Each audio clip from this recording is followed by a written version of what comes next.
예, 선생님들 반갑습니다. 이번 시간에는 법률 문제 상담에 대해서 알아보도록 하겠습니다. 자, 우선 법률 문제 상담의 특징에 대해서 알아볼 건데요.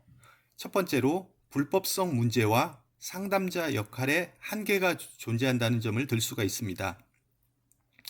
약물남용 상담에서 법률 문제를 다루는 것은 다른 중독 상담과 근본적으로 다른 점이 있습니다.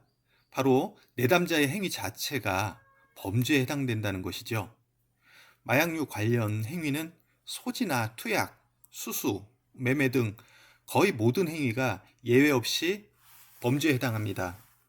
이 때문에 내담자는 자신의 문제를 솔직히 드러내는 것에 강한 저항을 보일 수 있습니다. 자신의 처벌과 관련이 돼 있을 수가 있기 때문이죠. 상담자는 이런 저항을 이해하고 비밀보장 원칙과 상담 관계의 신뢰를 먼저 형성하는 것이 중요하다고 할 것입니다. 두 번째로 상담자 역할에 한계가 존재한다고 할 수 있는데요. 중독 상담자의 역할은 변호사와 같은 법률 전문가가 아닙니다. 대부분의 상담자는 법조인이나 사법기관 종사자가 아니고 법률 지식과 경험에는 한계가 있을 수 있습니다. 상담자는 이 한계를 명확히 인식하고 법률 전문 영역은 반드시 해당 전문가나 기관으로 연계하는 것이 상담자의 책임입니다. 상담자가 무리하게 법률 조언을 하다가 잘못된 정보를 제공하게 되면 내담자에게 크고 작은 피해를 줄 수도 있고요. 상담자 자신의 신뢰성과 전문성에 악영향을 미칠 수가 있습니다. 다음으로 법률 문제 상담의 실지에 대해서 알아보도록 하겠습니다. 우선 주요 법률에 대한 기본적인 이해가 필요합니다. 마약 범죄 관련해서는요, 특별법이 보통 아래 세 가지 정도 되고 일반법으로 형법 및 형사소송법을 들 수가 있는데요. 마약류 관리에 관한 법률에는 마약류의 정의, 분류, 또 취급 금지 행위 등 이러한 규정이 있고요. 마약류 불법 거래 방지에 관한 법률에는 마약류 자금 추적이라던가 몰수 등에 대한 규정이 있고, 특정 범죄 가중 처벌 등에 관한 법률, 특가법이라고 하죠. 여기에는 마약류 영리 목적 거래 시에 가중 처벌을 하는 그런 규정들이 있습니다. 그리고 형법에는 범죄 일반과 형사소송법에는 수사 및 재판 절차에 대한 규정이 상세하게 나와 있습니다. 약물남용자는 비전문가 수준에서 이미 상당한 법률 지식을 갖고 있는 경우가 있기 때문에 우리 상담자 선생님들께서도 이런 약물남용자와 상식적인 수준에서 대화가 통하고 이들을 설득시킬 수 있을 정도의 법률 상식은 가지고 있어야 된다고 생각합니다.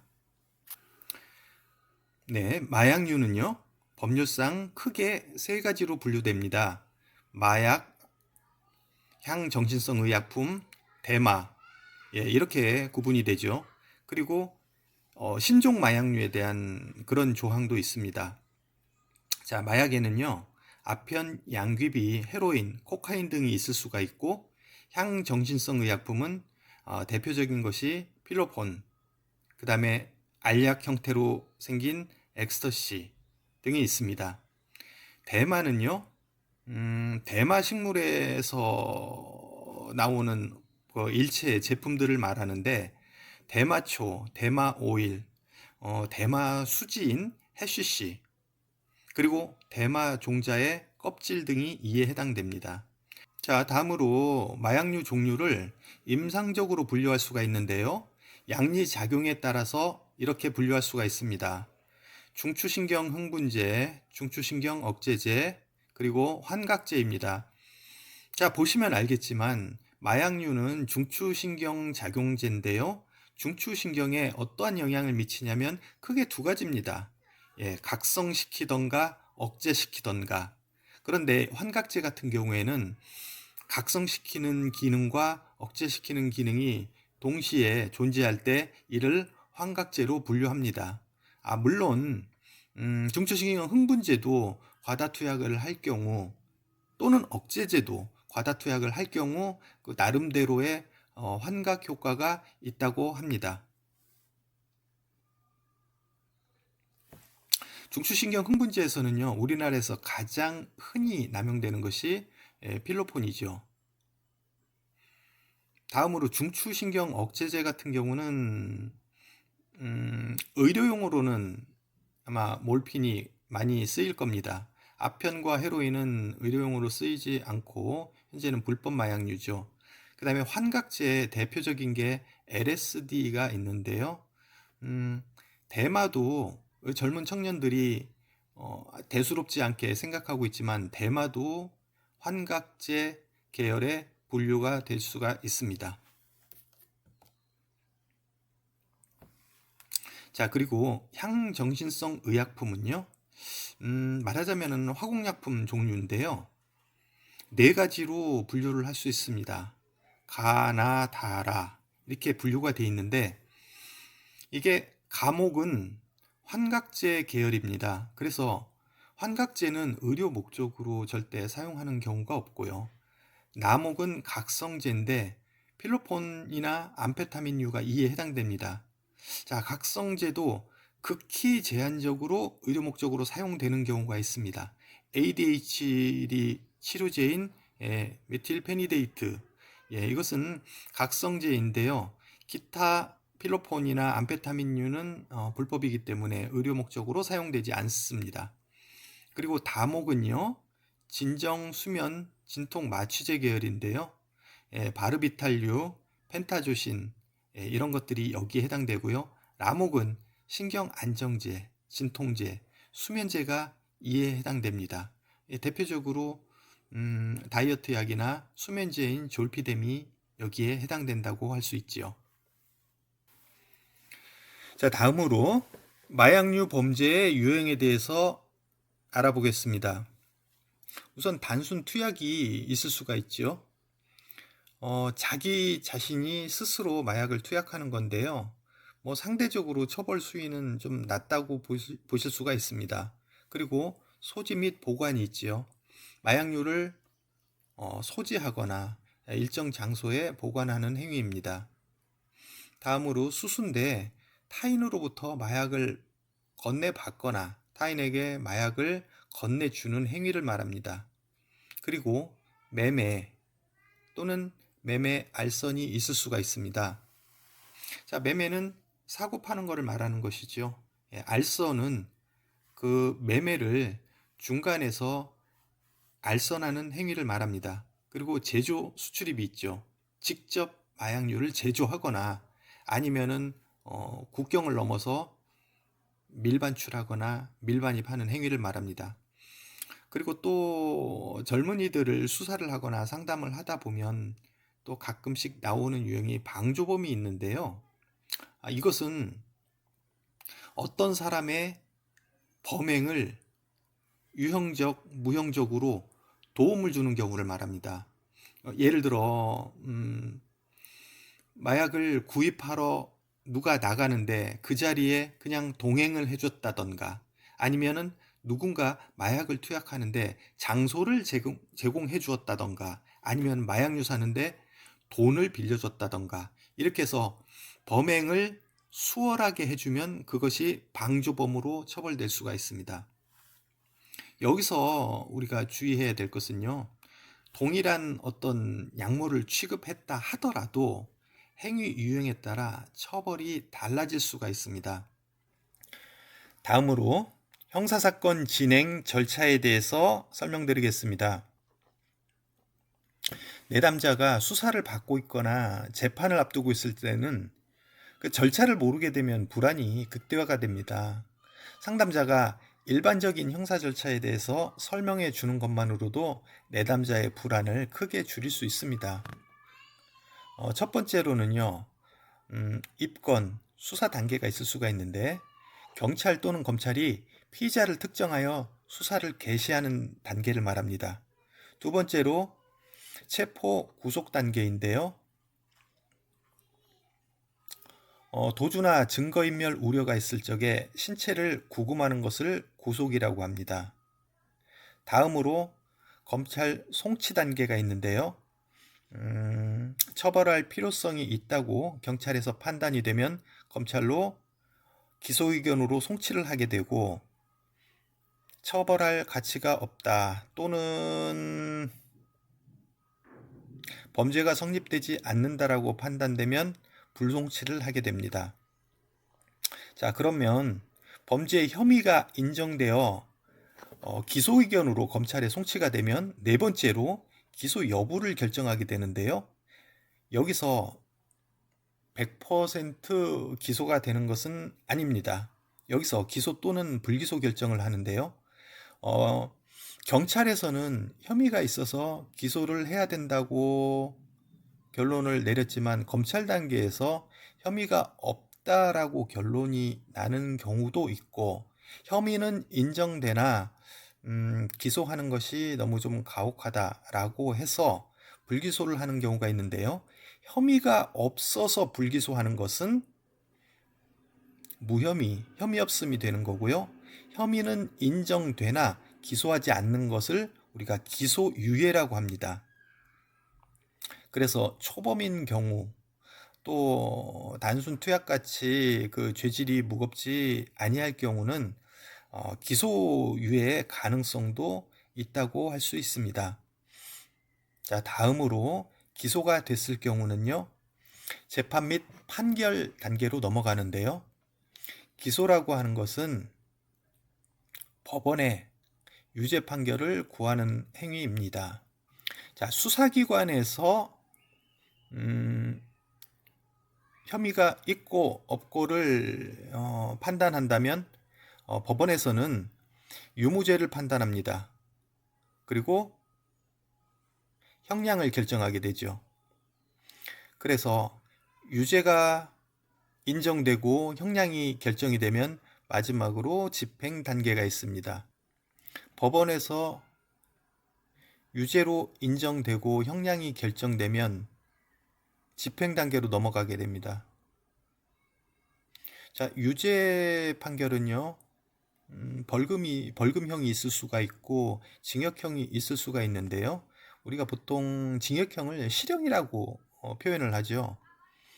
벌금형인 경우는 부과된 벌금을 납부하면 그 집행을 완료한 것으로 그렇게 간주를 하고요. 실형인 경우는 교도소에 수감이 됩니다.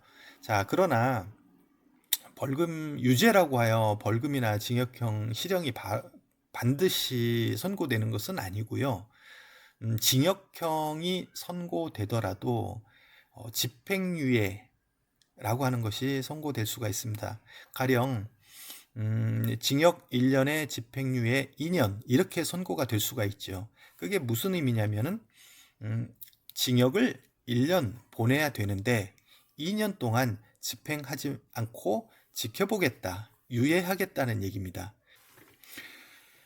자, 그러면 이번에는 법률 문제 상담에 있어서 유의사항에 대해서 설명드리겠습니다. 우선 변호사 선임 관련 문제가 있을 수가 있는데요. 변호사 관련해서는 이게 조금 민감한 사안일 수도 있습니다. 첫 번째로 특정 변호사를 소개하는 경우가 있을 수가 있는데요. 어떤 특정 변호사 소개 그 자체가 불법인 것은 아닙니다. 원래 단순 소개는 원칙적으로 가능하다고 봅니다. 예를 들어 여기 나와 있다시피 마약 사건의 경험이 많은 변호사를 알아보도록 해라 라고 조언을 한다던가, 이 분야에 내가 아는 전문 변호사가 있다, 이 정도의 일반적인 소개는 보통 문제가 되지 않습니다. 하지만 상담 과정에서 변호사 소개를 한다는 것이 간혹 가다가 문제가 될 수 있기 때문에 이와 관련해서는 일단 명확히 알아야 될 어떤 그 기준이 있습니다. 금품을 받고 변호사를 소개하는 경우가 있을 수가 있죠. 이것은 명백히 변호사법 위반입니다. 특히 중독 상담사나 교수 또는 기관 종사자는 이 부분에 대해서 변호사 선임하는 부분에 대해서 더 주의가 필요합니다. 그리고 또 뭐 금품을 받고 안 받고를 떠나서 예, 더 주의를 해야 된다는 것이죠. 왜 그러냐면 서로 이해가 충돌하는 경우가 있고 또 부당한 유인이 될 수가 있기 때문입니다. 그래서 변호사 선임 관련해서 올바른 조언, 올바른 상담이라 할 것 같으면 여러 기관이나 여러 변호사의 목록을 제공하고 선택은 내담자 본인이 하도록 명확하게 해주는 것입니다. 그리고 절대로 뭐 감사의 표시든 뭐든 금전관계는 절대로 두어서는 안 되겠고요. 그 다음에 또 전문 분야 여부만 객관적으로 안내해 준다던가 하는 것이 필요하다고 할 것입니다. 그래서 아울러 우리가 참고할 수 있는 곳은요, 대한변호사협회라던가 아니면은 법률구조공단, 이런 곳을 통해서도 어떤 변호사의 조력을 받을 수 있는지 우리가 문의를 할 수가 있고요. 내담자에게 이러한 홈페이지나 기관을 이용할 수 있도록 연계해 주는 것이 상담자의 그 올바른 역할이 아닐까 저는 생각합니다.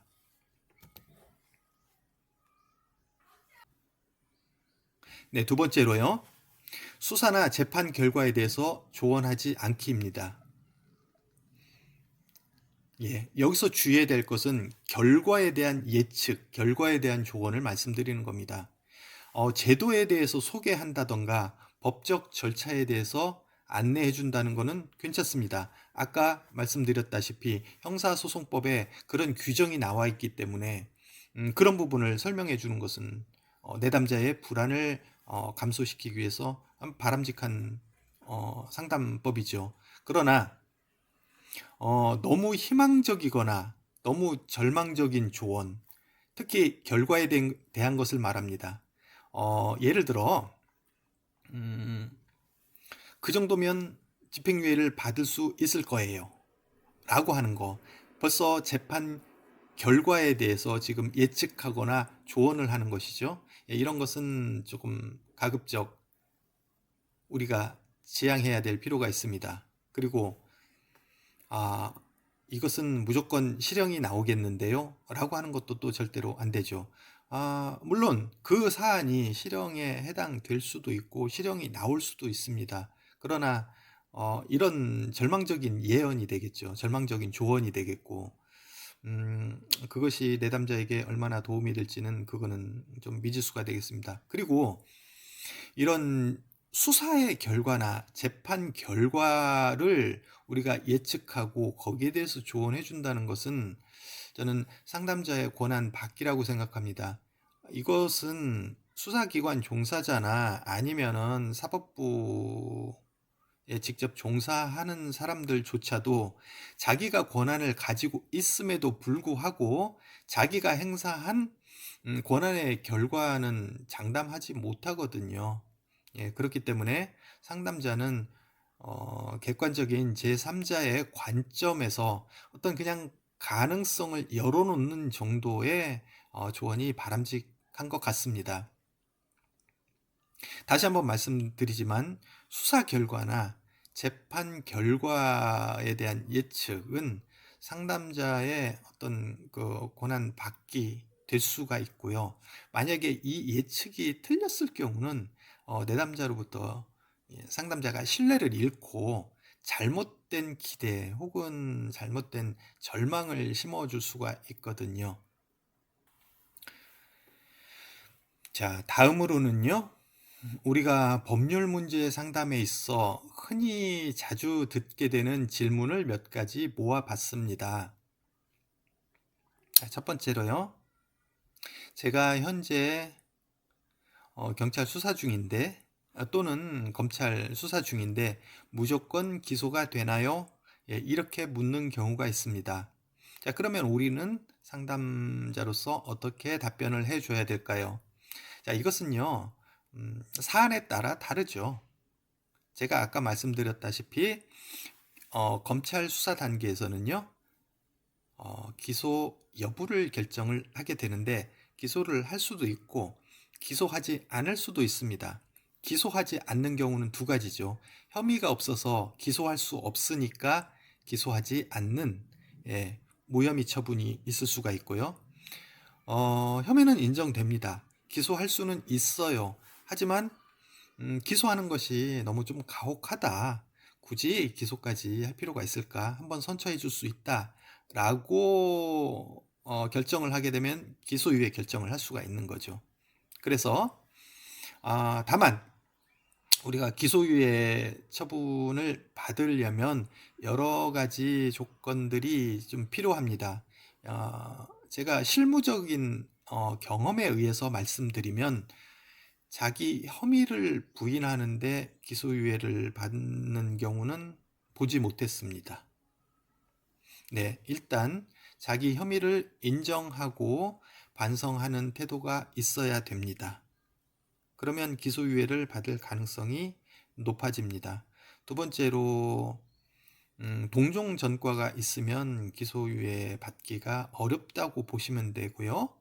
자, 그러면 다시 정리를 해보면 자기 혐의 인정하고 있으며 반성하고 있고 동종 전과가 없는 마약으로서는 초범인 경우죠.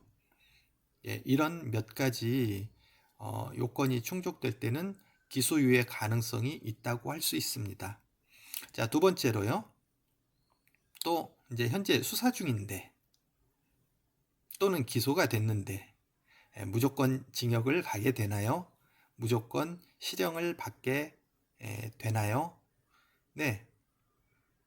정답은 아까 첫 번째 질문과 같다고 보시면 되겠습니다. 사안에 따라 다릅니다. 마찬가지로 이 경우는 일단은 유죄 판결을 받는다라고 하는 전제 하에 무죄 판결은 받을 수 없습니다. 일단 유죄 판결을 받는 사건이라고 한번 가정해 봅시다. 무조건 징역에 가게 되나요?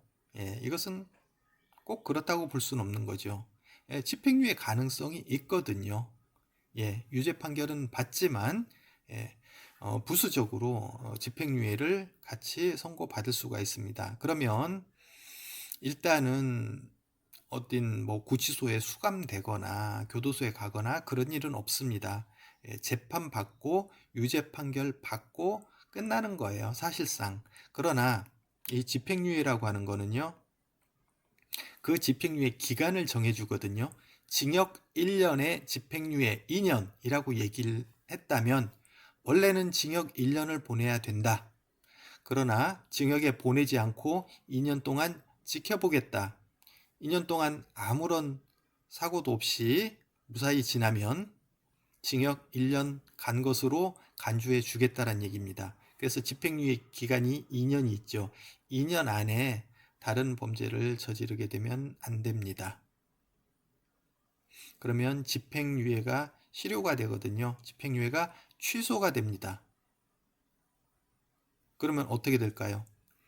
뒤에 새로운 범죄에 대한 형과는 별개로 징역 1년에 집행유예 2년 선고받았죠. 징역 1년 가기로 선고를 받았습니다. 그 징역 1년을 살아야 됩니다. 그렇게 이해를 하시면 되겠고요. 자, 세 번째로 변호사는 꼭 선임해야 되나요? 라는 질문을 의외로 많이 받습니다. 자, 그러면은 여러분들이 상식적으로 여러분들은 어떻게 생각을 하십니까? 또 어떻게 조언을 해 주시겠습니까? 변호사는 반드시 선임해야 된다. 변호사 선임할 필요가 없다. 라고 극단적으로 얘기하기가 어렵죠. 저도 어렵습니다. 그리고 현직에 있을 때 그런 질문 많이 받아봤지만 저도 극단적인 대답은 회피했습니다. 저는 뭐라고 얘기를 했냐면 선임해서 나쁠 것은 없다. 선임해서 손해볼 것이 무엇이 있겠는가? 라고 얘기를 해준 기억이 납니다. 그렇죠. 어떤 지금 수사나 재판이 진행 중인데 거기서 변호사를 선임했다. 상황이 더 나빠질 것 같진 않습니다. 왜 그러냐면 변호사가 의뢰인을 위해서 뭔가가 도움이 되는 일을 할 거기 때문이죠.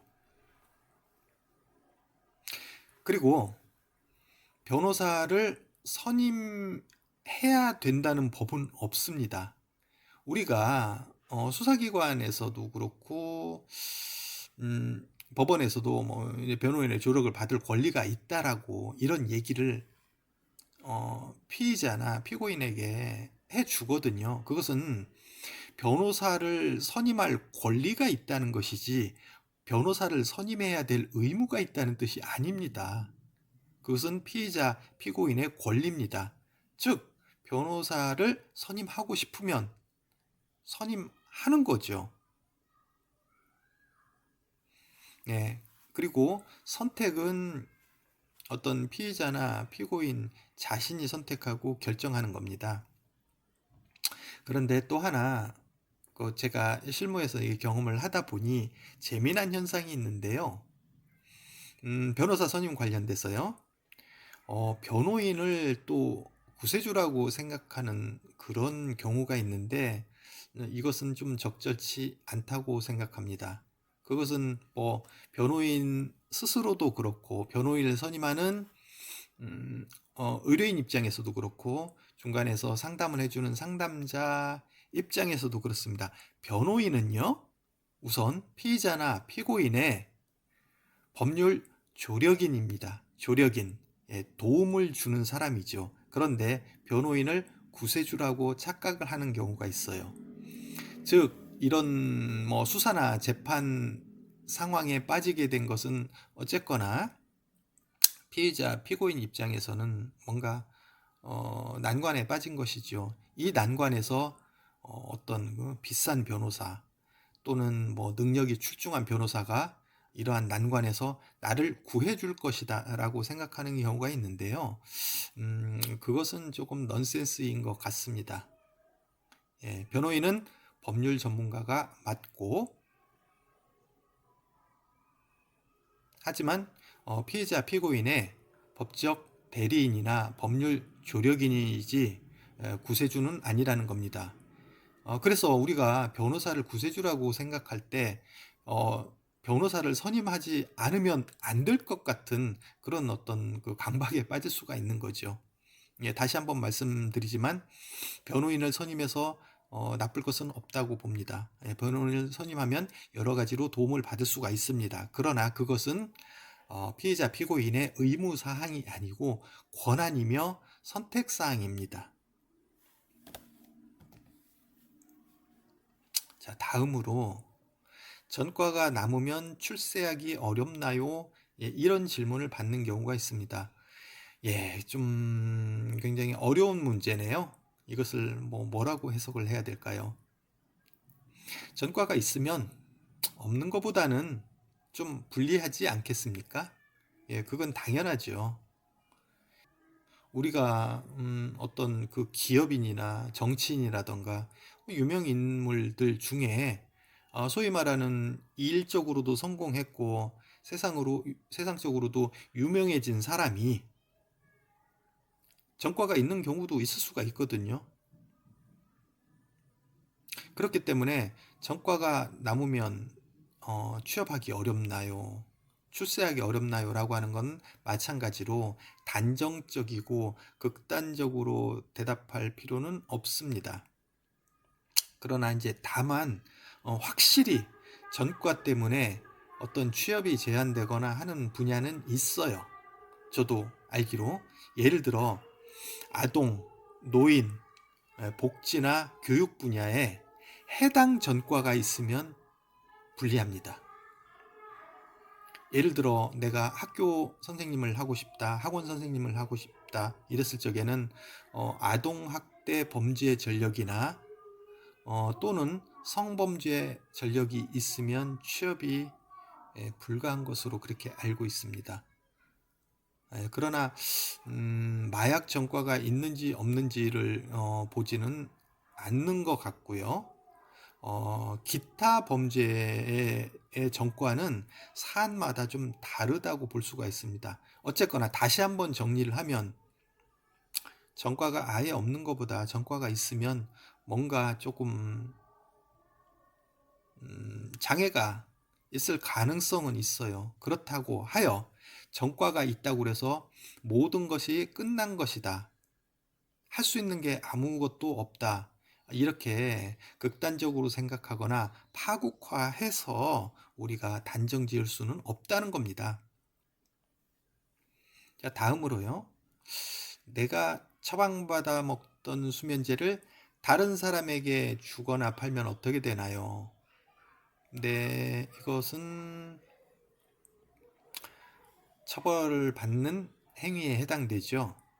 자, 그러나 여기서 다른 사람에게 판다고 실제로 광고를 올려서 기소유예 처분을 받는 경우를 저는 많이 봤습니다. 그러나 광고만 올렸을 뿐이지 실제 판매까지 이루어지진 않았어요. 그 대단한 것도 아닙니다. 제가 처방받아 먹던 수면제가 3알이 있는데 한 알에 10,000원씩 팝니다. 예, 아주 하찮은 금액이죠. 하찮은 분량이고요. 그리고 실제로 판매가 되지도 않았습니다. 그러면은 이 사실을 경찰이 알았을 적에는 어떻게 되느냐? 매매 광고 행위에 해당되겠죠. 예, 처벌받습니다.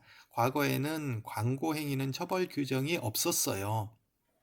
뭐 내가 필로폰을 값싸게 팔고 있다, 질 좋은 대마초를 내가 공급하고 있다, 이렇게 떠들고 다니거나 광고를 하더라도 그 자체는 처벌할 수가 없었어요. 실제 마약류를 취급하지 않았다면. 그러나 현행법에서는 어, 다른 사람에게 실제로 팔았다면 당연히 그건 불법 매매가 되는 것이고요. 판다고 광고를 올렸을 뿐인데도 처벌을 받는 것은 맞습니다. 그러나 실제로 기소가 되냐면은 상습으로 광고를 올렸을 경우는 기소가 되는 예를 봤고요. 그냥 단순 일회성으로 광고를 올렸을 때는 기소되는 것은 제 경험이나 기억으로는 보지를 못했습니다. 예, 어쨌거나 여기서 주의해야 될 것은요. 이게 소위 말하는 이제 처방 마약이라고 하는 건데요. 치료 목적으로 사용되는 그런 마약류를 말하는 거죠. 예, 주로 이제 향정, 라목에 해당되는 경우가 많은데요. 내가 본인 명의로 처방을 받아서 본인이 구입해서 본인이 투약을 하는 것은 거기까지는 합법입니다. 그 틀을 벗어나는 모든 행위가 다 불법입니다. 그러면 또 이렇게 또 질문하는 경우가 있어요. 가족한테도 주면 안 됩니까? 저희 어머니가 나이가 많은데 불면증에 시달려가지고 제가 하나를 드린 적이 있습니다. 예, 뭐 민법상 뭐 친족이다 아니다 뭐 이런 얘기를 하는 거 아니에요. 이거는 형사법이거든요. 예, 형사법 개념으로 접근을 해야 되고, 어쨌거나 우리 직계 존속이나 직계 비속 우리 가족이 나는 아니잖아요. 예, 본인은 아니라고요. 각자 다른 인격과 다른 신분, 주민번호를 가지고 있기 때문에 만약에 나이 드신 어머니가 불면증 때문에 고생을 하신다면 어머님을 모시고 병원에 가서 진료 봐드리고 약 구입해서 잡숫도록 해드려야죠. 예, 내가 먹던 걸 건네주는 것은 그것은 불법 행위에 해당됩니다.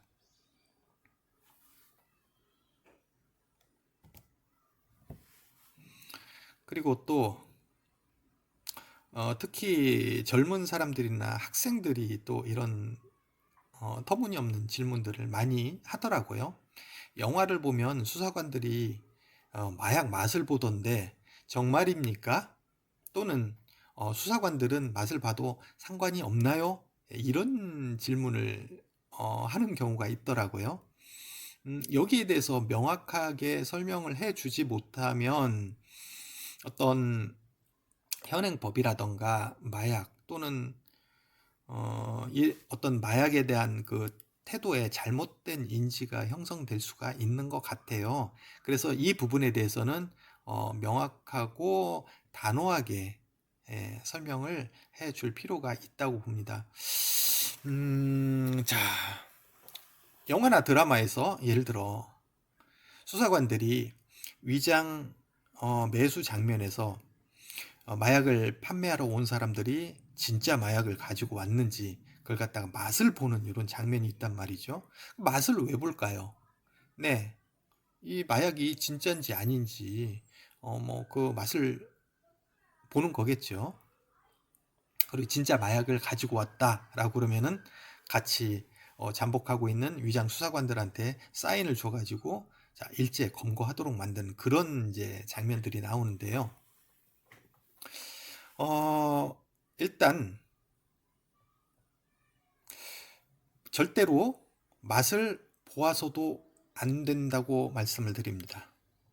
그리고 또 맛을 볼 필요도 없습니다. 자, 맛을 보는 행위는요, 수사관들이라고 해서 용납될 수 없습니다. 그 어떤 누구라도 투약 행위를 하면 안 된다고 법률에 나와 있거든요. 그렇기 때문에 아무리 수사 목적일지라도 그것을 맛을 본다는 것은 투약 행위에 해당되기 때문에 그거는 불법 행위입니다. 해서는 안 되는 행위입니다. 예. 그러면은 그 마약이 가짜면 어떻게 하려고요? 예, 또 이렇게 또 반문을 할 수가 있는데요. 그걸 꼭 그 자리에서 맛을 봐야 되나요? 그렇지 않습니다. 이 마약이 진짜인지 아닌지는 국과수, 국립과학수사연구원이 있죠. 거기나 아니면은 대검찰청 마약감정실이 있습니다. 그런 감정기관에서 마약이다, 아니다, 또는 어떤 종류의 마약이다 라고 판별하는 것은 그 기관의 감정기관의 몫이지 수사관의 몫이 아닙니다. 예, 가짜를 들고 나오면 어떻게 되나요? 예, 상관이 없습니다. 일단 뭔가 마약을 팔겠다고 들고 나왔으면 바로 검거하면 됩니다. 만약에 가짜 마약을 들고 나왔다, 밀가루를 들고 나왔다 칩시다.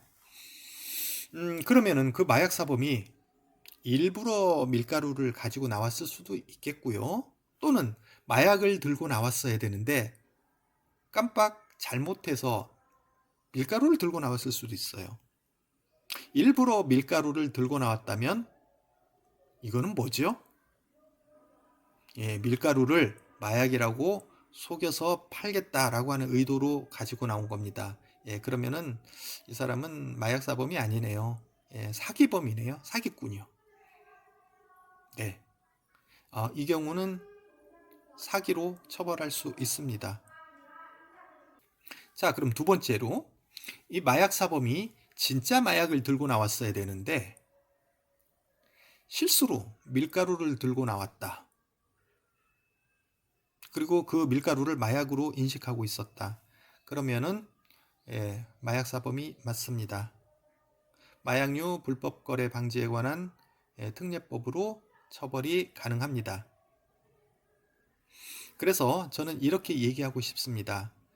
수사관이 마약의 맛을 보는 것은 절대로 안 된다. 맛을 보아서도 안 되고 볼 필요도 없다. 자, 맛을 보는 행위가 테이스팅이죠. 예, 테이스팅으로 이것이 마약이다 아니다 판별할 수 없습니다. 왜냐하면 수사관들도 마약을 먹어본 적이 없거든요. 그 맛 가지고 어떻게 이것이 마약이다 아니다를 알겠습니까?